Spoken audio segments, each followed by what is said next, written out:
The Sachsenring isn't a racetrack, it's a blood-stained temple. Every July, the grid doesn't just line up to race, they line up to beg, some for mercy, some for miracles. Most leave with neither. And standing at the altar, shoulders loose, eyes burning, engine humming like a pipe bomb in disguise? Marc fucking Marquez. Let's make this one thing clear. This isn't sport anymore. It's not about the stopwatch, not about tire degradation or fuel maps or perfect apexes. This is about psychological destruction, warfare, assassination at 300 clicks an hour. Marquez isn't here to win. He's here to punish. Shit, 8 sprints and counting. Jorge Martin's 2023 record, 9 sprint wins. A full season of clawing, battling, earning. Marc's got 8, and it's only July. He's not pacing himself. He's not cruising to a title. He's curb stomping the entire grid every weekend. Tomorrow's sprint is not a prediction. It's a fucking prophecy. Number 9 is coming. Number 10? Probably before lunch next week. What this really means is, Martin's record wasn't sacred. It was just temporary. FP1, the warning shot, won me 20.372 ses. On used mediums, 24 laps in, are you joking? While the rest of the grid was swapping compounds and burning softs like confused teenagers, Marc was out there doing race distance simulations on tires that had no business gripping. The GP25 looked like it was possessed. But possession needs a soul. That Ducati has one now, and it answers only to him. You think turn 10 was just another flick of the wrist? Wrong. The bike buckled, the rear screamed no. Marquez, he told it to shut up and do its job, and it obeyed. Not because the bike believed, but because it feared him. Jack Miller came in hot on fresh rubber, 0.109 seconds behind. That's a rounding error, not a threat. Bezzecchi in third, Zarco ate the gravel. Vinales flashed some form, Diggia in sixth, Fabio Q in eighth, still trying to drag a dead dog Yamaha up the hill. Pecco, ninth, under the radar, under pressure, underwhelming.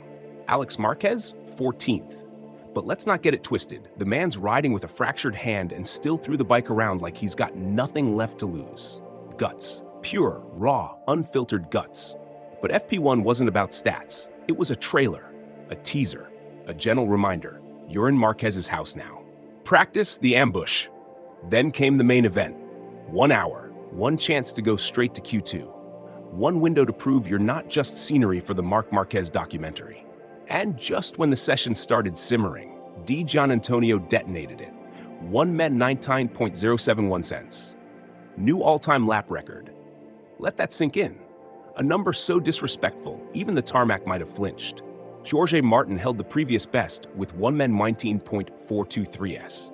That record just got vaporized by almost 4/10. That's not evolution. That's a middle finger dressed as a lap time. Fabio didn't just ride that Ducati. He possessed it. In the final minutes, when most were wobbling on softs, he carved lines like he owned every molecule of that track. Pure murder. But here's the thing. He did it on Marc's turf. That lap wasn't just fast. It was personal. The beast awakens. Let's talk about Marquez's practice run. First off, he led the damn session early. 1:19.812 s, then 1:19.486 s. Then 1:19.461s. He just kept slashing off tenths like a mob boss filing down debts. And then he stopped pushing. Yeah, you read that right. He left time on the table.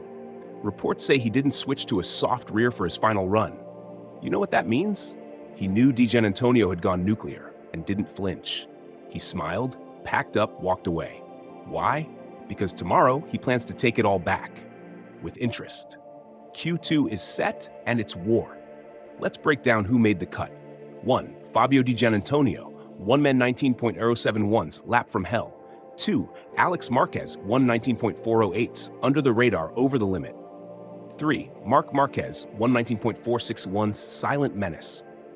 4. Fabio Quartararo, the Yamaha still isn't fixed, but he's dragging it to war anyway. 5. Pedro Acosta, he's coming. He's raw, ruthless, and doesn't give a damn about legacy. 6. Franco Morbidelli finally looks alive again. 7. Marco Bezzecchi, the lone Aprilia soldier. 8. Jack Miller, fast, wild, unreliable. 9. Pecco Bagnaia, hiding in the shadows, dangerous. 10. Brad Binder, the wrecking ball. Everyone else, welcome to the gutter. Q1 tomorrow will be a slaughterhouse. Vinales, Zarco, Mir, Oliveira, Marini, Rins, Ogura, Savadori, only 2 escape. The rest rot. A trigger pulled. What Diggia did today wasn't just lap time. It was an insult. You don't break a lap record at Sachsenring and expect silence from the god who built that altar. Marquez heard him, trust me. Behind the shades, behind the grin, behind the perfect interviews, there's fire. Fire that remembers every name, every time, every insult. Diggia's lap was a bullet, but he just shot at a tank. Ducati's Hellfire weapon. Let's not forget what Marc is riding. The Desmosedici GP25 isn't a bike. It's an ICBM with tires, aerodynamics that bend reality, power delivery that snaps bones. And in Marquez's hands, it becomes divine retribution. Nobody, and I mean nobody, has tamed this beast like him. Not Dovi, not Lorenzo, not Bagnaia, not Martin. When Marc rides the GP25, it looks alive. It shifts weight like it knows where it wants to go. Front end stability, insane. Rear grip, when Marc wants it. Tire wear, doesn't matter. He rode an entire race sim today while others were still stretching. There's no more learning curve, no more adjusting to Ducati. That chapter's done. He's the top dog in red now, and everyone inside Bologna knows it. The others, still trying, still failing. Fabio Quartararo deserves credit. That Yamaha has no right to be in Q2. It's like racing a chainsaw against F1 cars. But he rides it like it owes him blood. That man's in pain and still throwing elbows. Pedro Acosta, future world champ. That's obvious, but he's still green. You can smell it. He'll get there, but tomorrow? Not yet. Bezzecchi, loyal, tough, smart, but Aprilia isn't there yet. He needs more weapons. Bagnaia? That's the dark one, the one playing possum. Don't let the 9th place fool you. Pecco is a killer when cornered, but he's not in control of this title fight anymore. Marquez has him in a stranglehold, and then there's Alex Marquez, a fractured hand, a limping weekend, and still second fastest. That's not luck. That's brotherhood, because no one wants to beat Marc more than Alex, and no one knows how impossible that is better than Alex. Tomorrow, the reckoning. Forget predictions. Forget polite debate. Here's what's going to happen. 1. Marc Marquez is going to take pole. He's going to line up front row dead center. With a fresh, soft rear, the 1:19.071's record is already dead. 2. He will win the sprint. That makes 9 sprint wins in half a season. Jorge Martin's record gets incinerated. It won't even be close. He's going to check out before turn 4. 3. He's going to send a message. One that'll echo through pit boxes, boardrooms, and paddock gossip. One that says, I'm not here to race. I'm here to erase you. The psychological warfare. You know what separates Marquez from the rest? It's not talent. They all have talent. It's not even bravery. They all go fast.